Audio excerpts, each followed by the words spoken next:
Hello students, today we will do the chapter Bholi. It is written by A.K. Abbas. So Bholi you can consider from the name also. Bholi means someone who is very simple or Bhola, who is very innocent. So this story revolves around a character who is quite simple.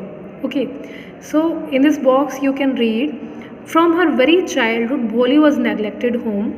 Why did her teacher take special interest in her? Did Bholi measure up to her teacher's expectations? So these are the all questions which we will get to know in this chapter. So let's begin with the chapter. Her name was Sulekha, but since her childhood everyone had been calling her Bholi the simpleton. That girl who has been called Bholi, her name was Sulekha. उसको भोली कहा जाता था, a simpleton. Simpleton means a person जो कि सीधा है, भोला है, थोड़ा सा बुद्धू है. She was the fourth daughter of नंबरदार Ramlal. When she was 10 months old, she had fallen off the coat on her head, and perhaps it had damaged some part of her brain. Okay, so ये चौथे number की बेटी थी नंबरदार रामलाल की. And when she was 10 months old, जब वो 10 महीने की थी, a cot on has been fallen on her head. एक कोट यानी कि खाट जो है उसके सर पे गिर गई थी, और जिसकी वजह से शायद उसके ब्रेन का कुछ पार्ट डैमेज हो गया था. That was why she remained a backward child and came to be known as Bholi the simpleton. That was the reason that she was simple at this age also. ठीक है, इसीलिए उसको भोली कहा जाता था. At birth, the child was very fair and pretty, but when she was 2 years old, she had an attack of smallpox. जब भोली का जन्म हुआ तो वो बहुत ही फेयर और सुंदर थी, प्रिटी थी काफ़ी, बट जैसे ही वो 2 साल की हुई उसको स्मॉल पॉक्स हो गए थे. Only the eyes were saved, यानी कि उसको इतनी ज़्यादा स्मॉल पॉक्स हुए थे कि उसकी सिर्फ आँखें ही बची थी. But the entire body was permanently disfigured by deep black pock marks, और उसकी पूरी बॉडी पे परमानेंट जो है दाग आ गए थे, जो कि आपको पता है जैसे कि स्मॉल पॉक्स के मार्क्स होते हैं. Now little Sulekha could not speak till she was 5. उसने बोलना भी लेट शुरू किया, उसने 5 साल की एज से बोलना शुरू किया. And when at last she learn to speak she stammered, और जब उसने लास्ट में बोलना शुरू भी किया तो वो तुतलाती थी. The other children often made fun of her and mimicked her. As a result, she talked very little. बाकी बच्चे जो थे उसका मजाक उड़ाते थे, इसीलिए वो बहुत कम बात करती थी. Mimicked means किसी की नकल उतारना. Ramlal had 7 children. Ramlal had 7 children, 3 sons and 4 daughters, and the youngest of them was Bholi. सबसे छोटी कौन थी? भोली थी. It was a prosperous farmer's household and there was plenty to eat and drink. Ramlal एक बहुत ही वेल टू डू फैमिली से था, काफ़ी कुछ वहाँ खाने पीने के लिए था, मतलब किसी चीज़ की कमी नहीं थी. ऑल द चिल्ड्रन एक्सेप्ट भोली वर हेल्दी एंड स्ट्रॉन्ग, और सभी बच्चों में से सिर्फ भोली को छोड़ करके सभी काफ़ी हेल्दी और स्ट्रॉन्ग भी थे. The son had been sent to the city to study in schools and later in colleges. उस घर के जो बेटे थे उनको पढ़ने के लिए सिटी के स्कूल्स में भेजा गया, और बाद में उनको कॉलेजेस भी शिफ्ट कर दिया गया. Of the daughters Radha the eldest had already been married. Daughters के बारे में बात करें तो जो बड़ी बेटी राधा थी वो ऑलरेडी मैरिड थी. The second daughter Mangla's marriage had also been settled, and when that was done Ramlal would think of the third Champa. दूसरी बेटी की शादी भी तय हो चुकी थी मंगला की. जब उसकी शादी हो जाती तब वो तीसरी बेटी चंपा के बारे में सोचने वाला था. They were good looking healthy girls and it was not difficult to find bridegrooms for them. वो सभी लड़कियां बहुत ही हेल्दी और अच्छी दिखने वाली थी, और उनके लिए लड़का ढूंढना बहुत ज़्यादा मुश्किल नहीं था. But Ramlal was worried about Bholi. She had neither good looks nor intelligence. Bholi के पास ना तो अच्छे लुक्स थे, ना ही उसके पास इंटेलिजेंसी थी. So this was the main reason of his botheration. Bholi was 7 years old when Mangla was married. The same year a primary school for girls was opened in their village. भोली की बहन मंगला की जब शादी हुई तो भोली 7 साल की थी. उसी साल गांव में एक प्राइमरी स्कूल जो है ओपन हुआ. The tehsildar sahib came to perform its opening ceremony, और वहाँ पे तहसीलदार जो है उसका इनाग्रेशन करने के लिए आया।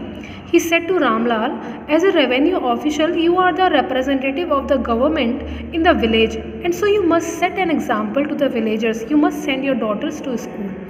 So वहाँ पे तहसीलदार ने क्या बोला रामलाल को, तुम एक रेवेन्यू ऑफिसर हो और तुम सभी को रिप्रेजेंट करते हो, और एज ए गवर्नमेंट रिप्रेजेंटेटिव तुम्हें अपनी लड़कियों को स्कूल ज़रूर भेजना चाहिए ताकि तुम बाकी लोगों के सामने एक एग्जाम्पल सेट कर सको।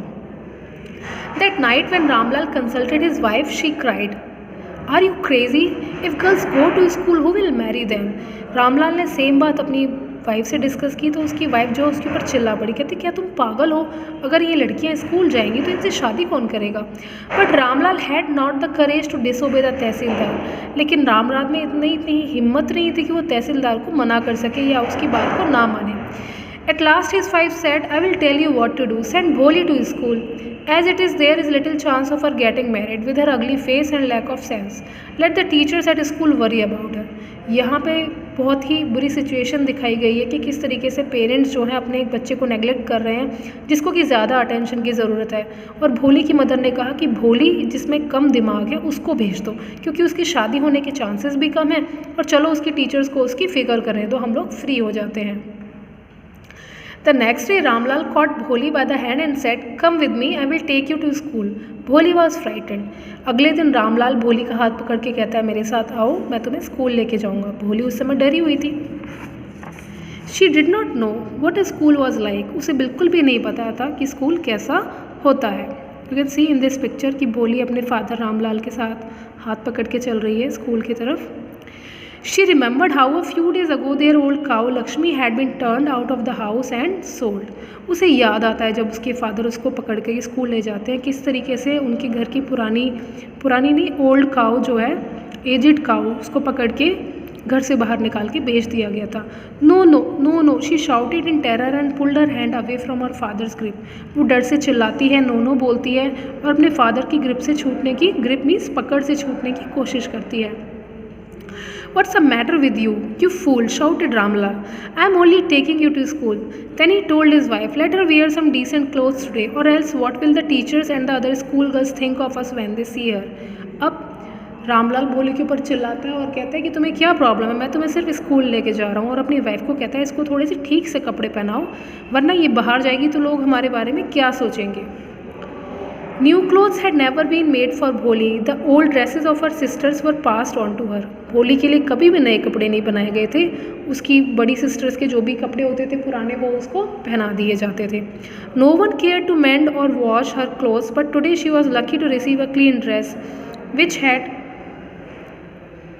shrunk after many washings. लेकिन कभी भी भोली को बहुत साफ़ सुथरे अच्छे कपड़े नहीं पहनाए गए, लेकिन somehow स्कूल की वजह से आज उसको अच्छे साफ़ सुथरे कपड़े पहनाए जा रहे थे। She was even bathed and oil was rubbed into her dry and matted hair. उसको नहलाया भी गया अच्छे से, उसके बालों में तेल भी लगाया गया। Only then she began to believe that she was being taken to a place better than her own. तब जाके उसको विश्वास हुआ भोली को, बिकॉज भोली तो भोली थी, उसको तब जाके विश्वास हुआ शायद उसको एक अच्छी जगह लेके जा रहे हैं जो कि घर से भी बेटर है। When they reached the school, the children were already in their classrooms. Ramlal handed over his daughter to the headmistress. Left alone, the poor girl looked about her with fear-laden eyes. There were several rooms, and in each room girls like her squatted on mats, reading from books or writing on slates. The headmistress asked Bholi to sit down in a corner in one of the classrooms. जैसे वो school पहुंचती है वो देखती है यहाँ पे और भी बहुत सारे रूम हैं, और हेडमिस्ट्रेस के पास उसके फादर उसको छोड़ के चले जाते हैं। वो देखते हैं कि सभी रूम्स में मैट के ऊपर ये इस तरीके से लड़कियाँ बिखरी हुई हैं, ठीक है, और सभी के पास एक एक स्लेट है और वो सभी उन पर लिख रही है।